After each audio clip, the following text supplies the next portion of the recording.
First things first, I want to make something painfully clear, my friends. Trading is not a get-rich-quick scheme. This is what we call a lifelong skill. Something that you can not only use to generate income now, but it's something that you can have forever and take it with you. One of the biggest things that drew me to this was that I was able to teach this to my son. So we talk about generational wealth and legacy creation. The stock market can give you that. But I also want to make sure, put my disclaimer, this is not financial advice. I am just an educator who fell in love with the world of options, and I want to teach as many people as possible in the simplest way possible. All right, cool. All the boo is out the door. Let's get to it. Make sure you have a pen and paper because note taking is a money maker, all right?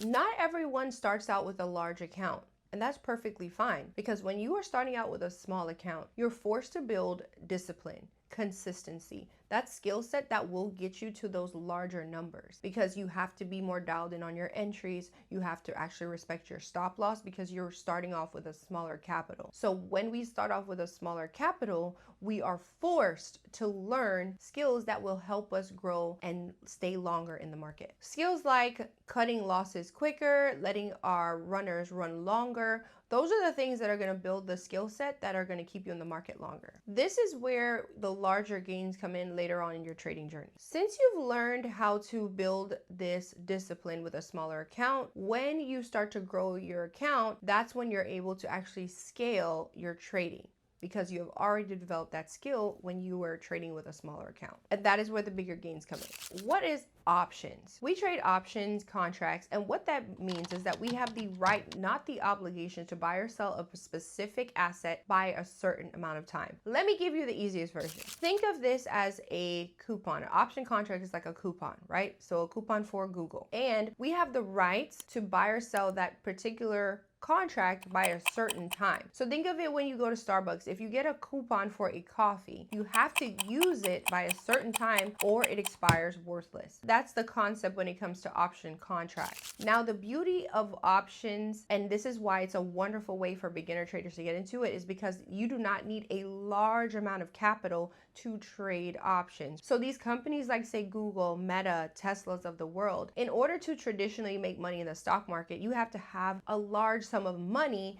to be a shareholder, which is the traditional way of owning shares. And the only way you make money is if those shares go up and the value of your stock goes up. But when it comes to options, that is different. We are able to make money off of the movement of these larger stocks, right? So if Apple goes up, we can make money on our option contracts. Also, if Apple goes down, we're able to make money there.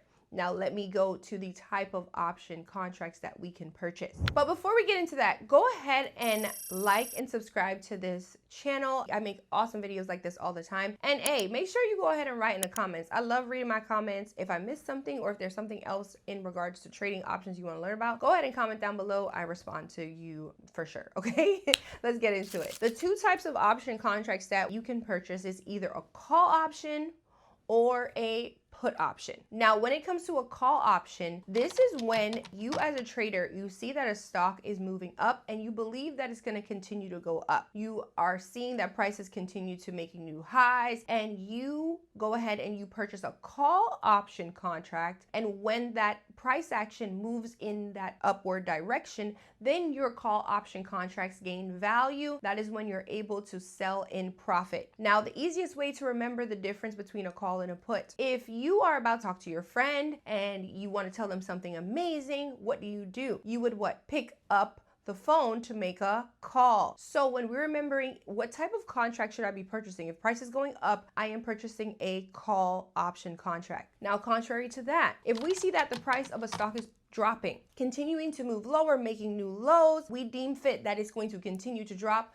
we would now purchase a put contract. We're seeing that price is dropping, we believe it's going to continue to drop. When price does drop and we have purchased those put contracts, the value of those put contracts now rise, and then we're able to sell in profit and make a return on our investment. So you remember how we were talking to our friend, we call them, we're done with the phone conversation now. What do? We put down the phone. So when you are seeing prices moving down, you would purchase a put contract. Now that you're a trader, congratulations, you're going to be hearing about things called a bullish market versus a bearish market. So just think of this. In nature, when there's a bull, they have their horns, Olay, the matadors, they strike up. Bullish means green, up, call, rising. Contrary to that, in nature, bears strike down, right? So bears, a bearish market, bearish trend, bearish candle, down, red. So that is how you know bullish, bearish. One more thing I want to do with call and puts. You might hear someone say, oh, I'm going long. Think of that when you're talking about a call, or if they say I'm going short, think of that as a put.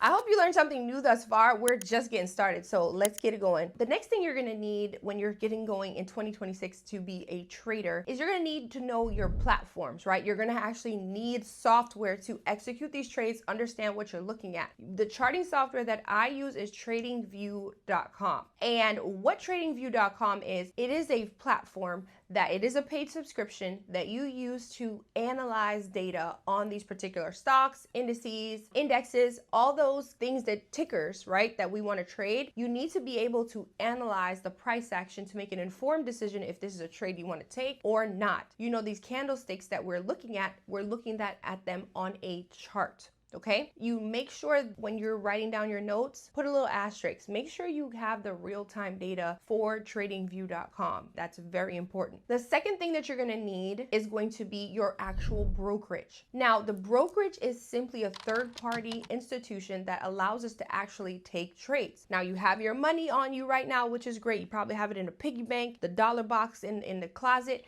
Now we need them dollars to come out and go make us some money. So we take those dollars and we deposit into our brokerage account. The brokerages that you probably heard of are popular ones like Robinhood, Charles Schwab, Fidelity, E-Trade, but there's a lot of them, my friends. There's so many, and it's not a one size fits all. Now, the one thing I want y'all to make sure you know is that you should have a platform that you can paper trade. What paper trading is that you're able to use essentially monopoly money, my friends, and trade in the market, practice before risking your own money. I know I'm going to get this question. What do I use? I use Webull because of the fact that I love the framework of it, and I love the fact that they do offer paper trading. So go ahead and click the link in my description. I have a wonderful discount there for you through Webull, and that's in the description box below. One of the next things I want you to start also to make sure when you have applied for your brokerage to be aware of if it is a cash account or a margin account. Just to make sure that you do not get flagged for the pattern day trading flag, you simply just request from your brokerage to make sure you have a cash account available versus it being a margin. It's a quick shift. Now we have our charting software, we have our brokerage, but my friends, you actually need to know what you're looking at. So let's break down the anatomy of a candlestick, which is what you're going to be looking at these charts to make an informed decision if you want to actually take these trades. There are 4 data points that you get from a candlestick, be it a green one or a red one. It's going to be the open, the close, the high, and the low. When it comes to the bullish candle, on the body there, the body of the green candle opens at the bottom and it closes at the top. So that is the main difference between the bullish and the bearish candle, where they open and close. Green candles opens at the bottom and closes at the top. Now, the wick, which is that little shadow at the top of the candle and the shadow at the bottom, that is called a wick or a shadow. What that is showing us, the wick at the top is showing us that the high, that's the highest that candle went or that price went during that time frame. The low wick shows us the lowest that price went during that time period. Now let's look at the red candle or the bearish candle. Now the bearish candle simply flips the open and the close. The bearish candle opens at the top and closes at the bottom. I want to point out that even on the green or the bullish candle and the bearish candle, the top wick tells us the highest that price went during that time period, and the low wick, the wick at the bottom, tells us the lowest that price went during that time period. The main difference between the bullish and the bearish candle is the open and the close. Now, my favorite thing, this is the next thing that I'm going to teach you, is going to be talking about support and resistance. These are one of my favorite things because when I was learning how to trade, I always wondered why charts did what they did and how can I figure it out myself. Where you currently are, you are hopefully where you are. There's a floor supporting you, right? So if you jumped, you wouldn't fall through, okay? Now, same premise happens on a stock chart. There are levels where price has had a hard time being able to continue to fall. And that creates a level of support. A support level is simply where price has found an area where it's unable to continue to drop. And what that does to the price action is that it may bounce up, or it may find an area to find consolidation, right? Or it creates a little range here. That's what a support level is. Now, contrary to a support level, we have a resistance. Wherever you are, there is a ceiling. If you would throw the ball up, it would bounce down. So same thing on a stock chart. We are able to find a level of resistance where price was unable to continue to rise, and it found that level of resistance and what bounced down. Okay, this is a very important concept that traders should learn, because of the fact that if you're in a call position, you need to be aware of the resistance levels. If you're in a put position, you should be aware of the support positions. Okay, now a key when it comes to support and resistance, or resistance and support, buyers form levels of support. Buyers push price up. Sellers form resistance levels. Sellers push price down. Next concept we're going to talk about is price action. Price action simply means the movement of that particular stock. And the term that I want you to remember, or write this down on your notes, is trend is your friend, okay? We like to trade with the either uptrend or downtrend. Simply put, y'all, you know how trend is something that's following? An uptrend is where price continues to make a new high. In the technical term, it's where price is making a new higher high, higher low, higher high, higher low. Easy, y'all, it just keep going up. Contrary to that, if we're trading in a downtrend, yes, we can make money in a downtrend. Say that to yourself. Yes, I can make money in a downtrend, okay? A downtrend is where price keeps moving lower. It's making lower highs, lower lows, lower highs, lower lows. What's a simple term? Price keep dropping, okay? That's a simple difference between an uptrend or a downtrend. Now, there is a third trend that, technically it is called a trend, which is a sideways trend or choppy. This is where price is unable to make a new high or a new low. It is making an equal high and equal low. It is trending in a sideways fashion. We're not making money in the upward direction nor the downward direction. We leave that alone. That is also what we call choppy consolidation. It's a no-no.